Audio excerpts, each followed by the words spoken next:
This is the apple cinnamon. Well, howdy, howdy, howdy. Dearly senior citizen here, greeting his boys, girls, and all of our non-binary friends, and welcome to this, a brand new day. And remember, no matter who you are valid.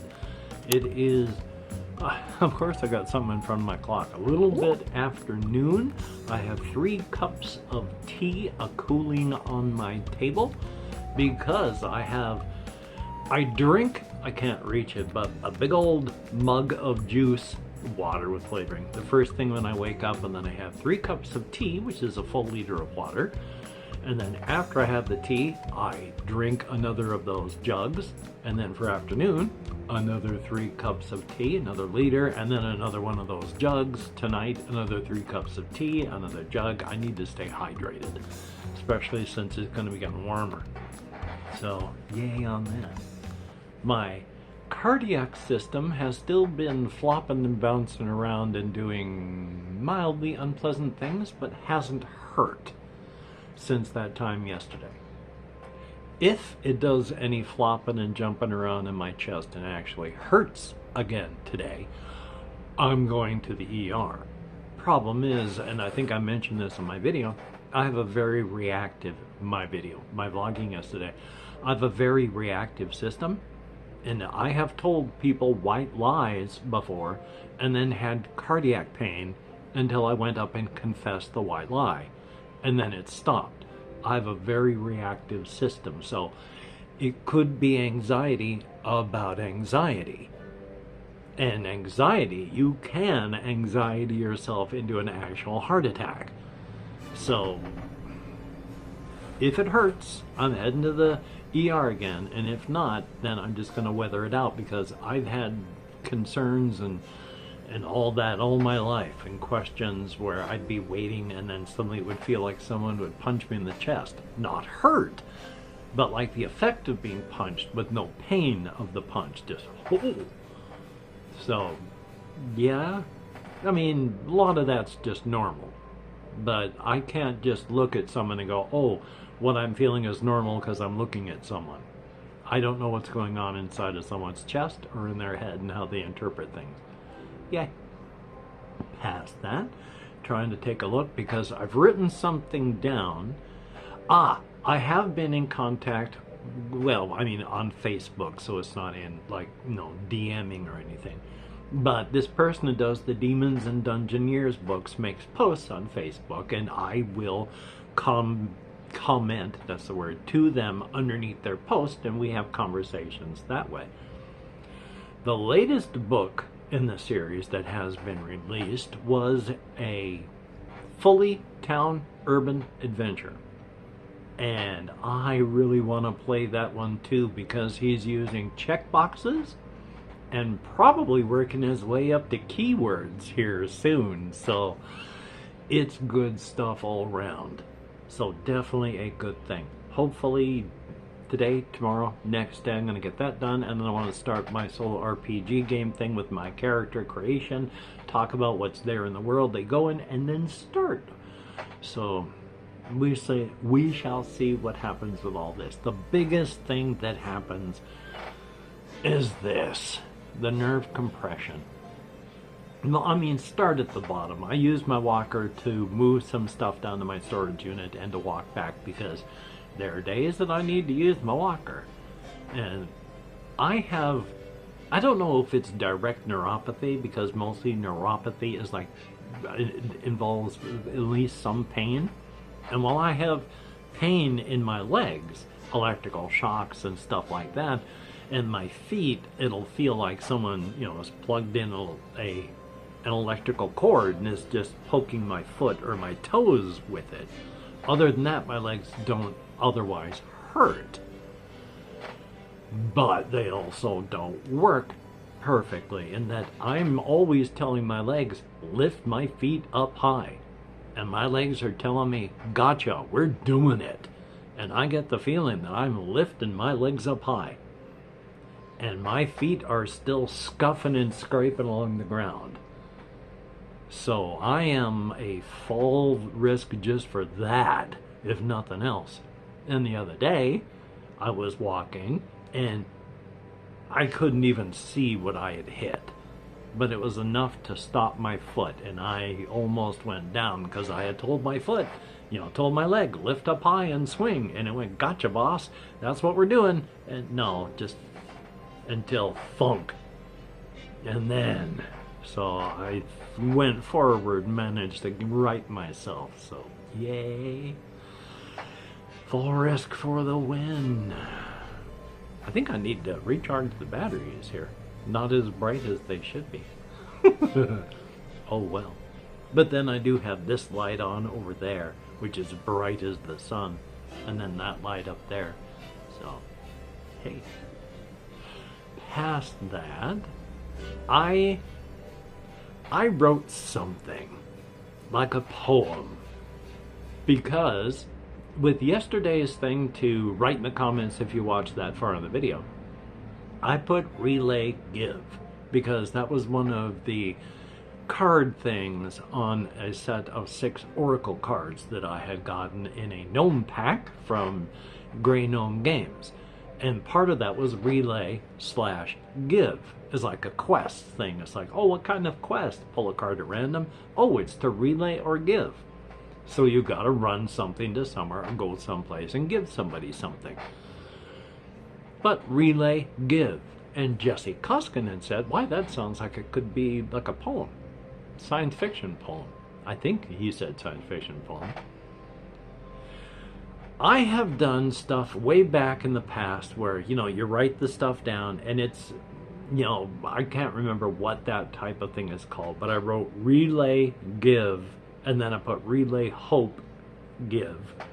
And then you just run out sentences from the first letters. And so if you read it downward, of course, it's relay, hope, give. But it's a story in this case about, well, a guy who's not going to be living.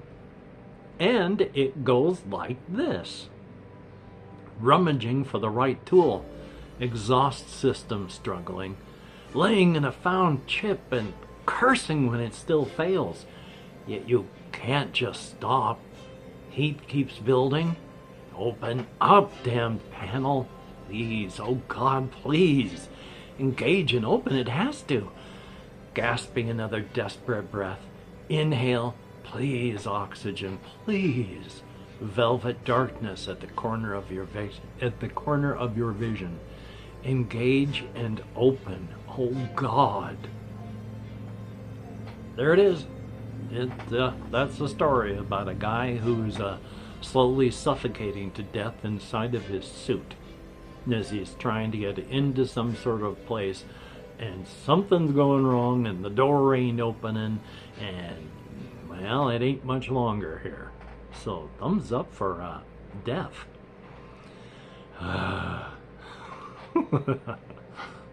Also, when I went to the storage unit to grab my slow cooker, the crock pot here today, I grabbed a few more of my stuffed animals, which you can't see because there's no real room for them in the position I'm in. But I brought over another stuffed piggy and a stuffed walrus.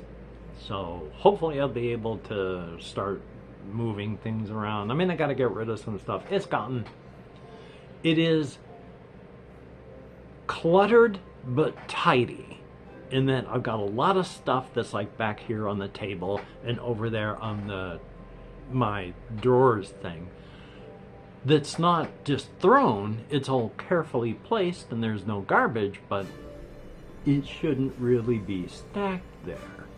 So it's cluttered with a bunch of junk where I've been lazy at finding places for it, but not garbagey. Because there's just stuff that should be other places, but it's not. So either today or tomorrow, depending on what my heart's going to tell me, because I could be spending the rest of the day at the hospital, and if things are bad, could be admitted into the hospital. I can't imagine they are. I mean, I've walked to the storage unit and back so far, and while my heart, like I say, is still doing little hippity-hoppity things, I am back before I realized that I had sleep apnea and got a sleep apnea mask. I spent decades of not breathing while I was sleeping before I found out about this.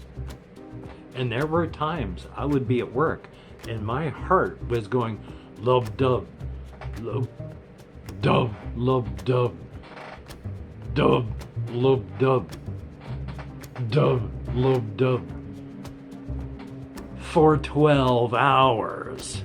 So I have had issues with my heart doing funny stuff. I mean, that was just because I was not breathing, and that was bad. I don't know what, aside from possibly anxiety, could be doing it now, but we shall see.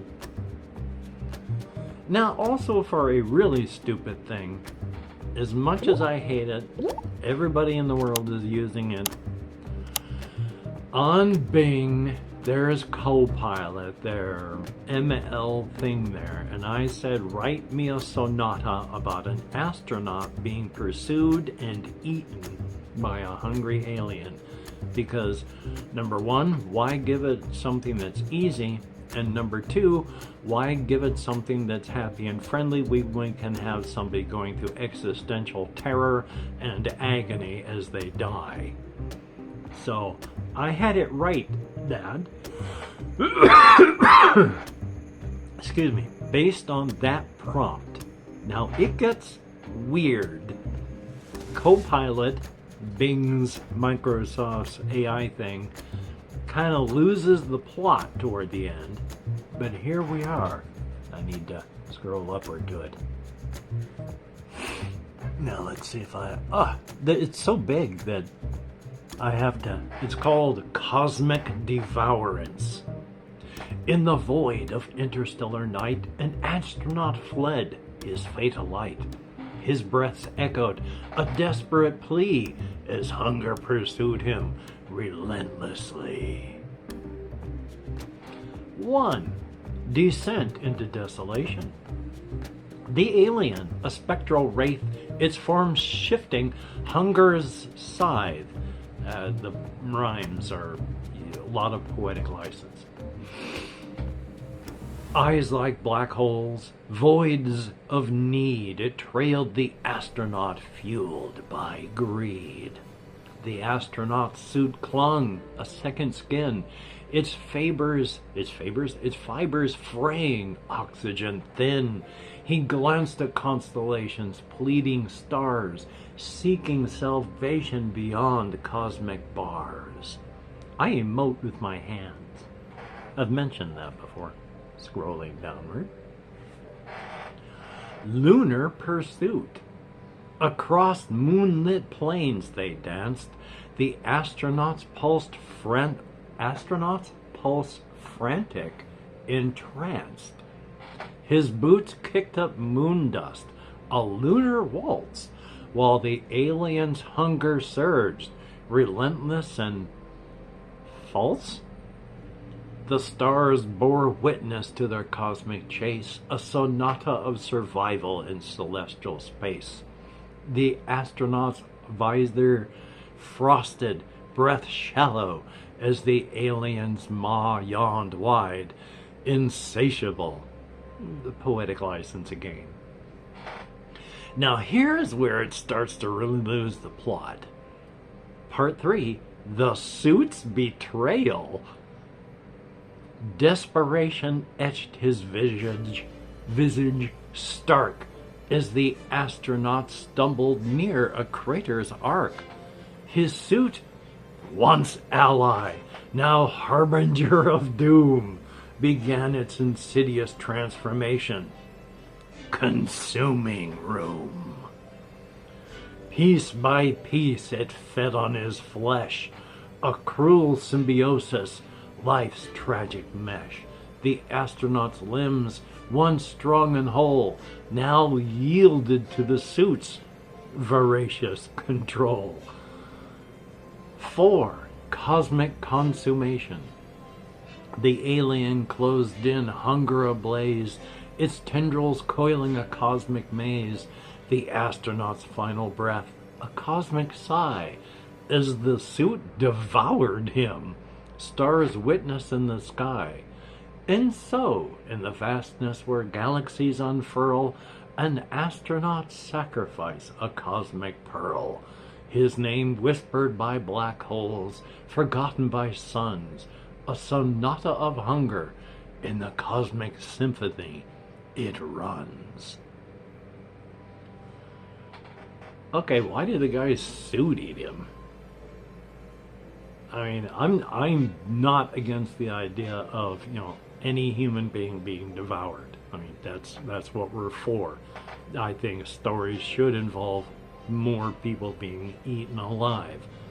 Comedies, thrillers, action movies, there should be a fair number of people being eaten. But we don't live in a perfect world, so. But still, what on earth? It's weird. Out of the blue. But there you go. Kind of like by the late Keith Giffen, who started off in like the 60s or 70s doing fairly normal writing and art for DC Comics, especially in the Legion of Superheroes. Through the decades, his art and writing became more and more stylistic and more a part of, you could tell, art and writing. That's a Keith Giffen thing. And at one point, there was the character Ambush Bug, who back in the 1980s already knew he was in a comic book and was irritating all of the other characters because I'm in a comic book, let's do something crazy. Except he was a lunatic, but he was a lunatic. And in the end, there were some people that after he died and went to hell, but he found the back door, so every time he died, he just left through the back door and came back to Earth. And so he kept leaving corpses and suits behind, and people who wanted to figure out the secrets of his teleportation, because teleportation was involved in the suit, kept putting people in the suit, and the suit kept eating them. So